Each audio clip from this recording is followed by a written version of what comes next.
Hello to everyone. So welcome back to amazing channel, one and only MEDICO'Z Factory.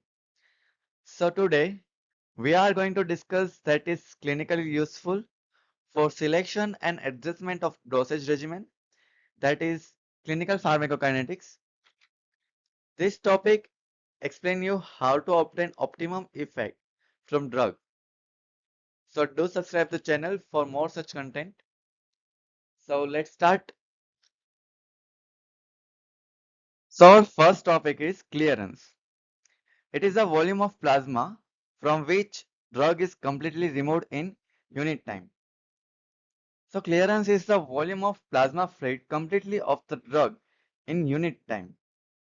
It can be calculated by the ratio of the rate of elimination to the plasma concentration. Clearance remains constant at the therapeutic concentration of drug. Clearance is expressed as milliliter, liter, unit time.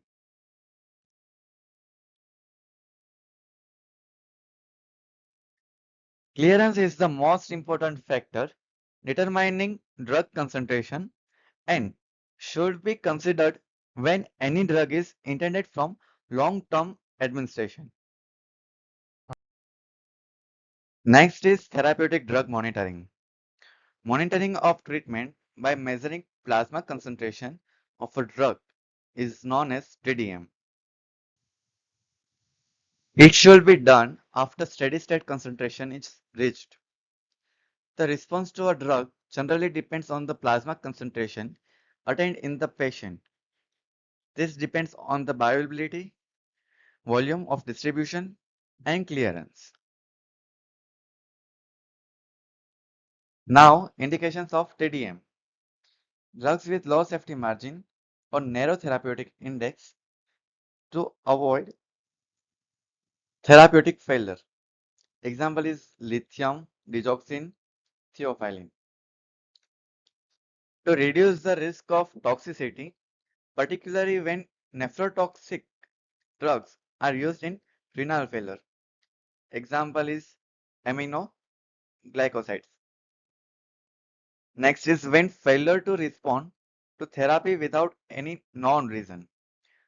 To check patient compliance during poisoning of drugs and to measure bioavailability.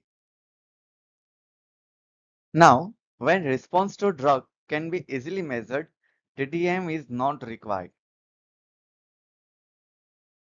Drugs whose response can be easily measured chemically, example like blood pressure measurement for antihypertensive.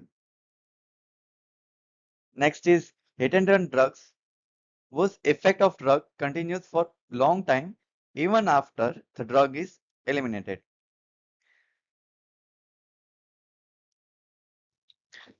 Example like proton pump inhibitors like pantoprazole.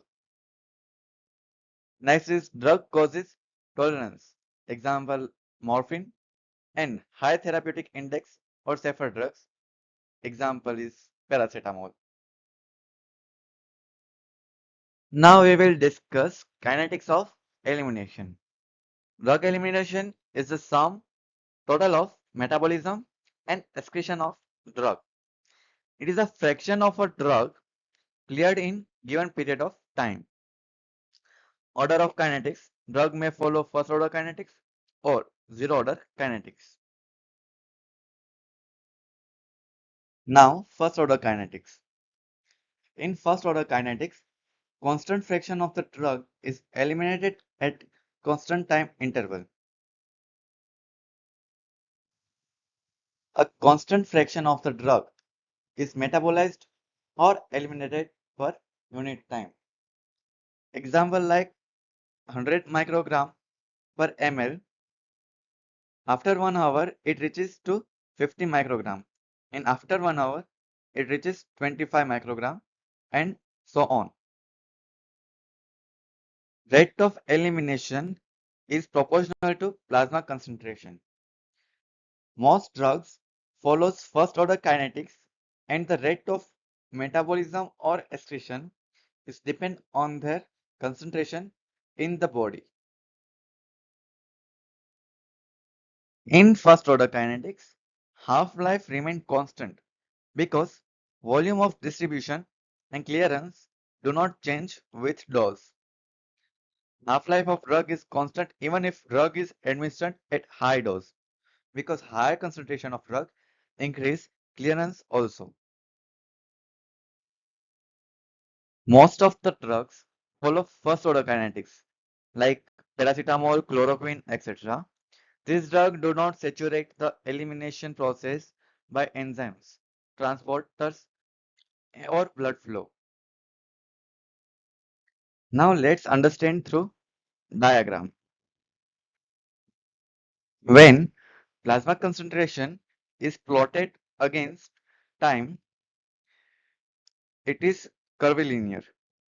And when logarithm of plasma concentration is plotted against time, it is linear.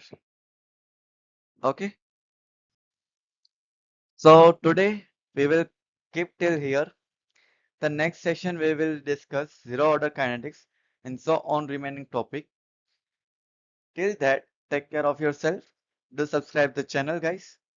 I hope the content is useful to you all. Thank you. Bye bye.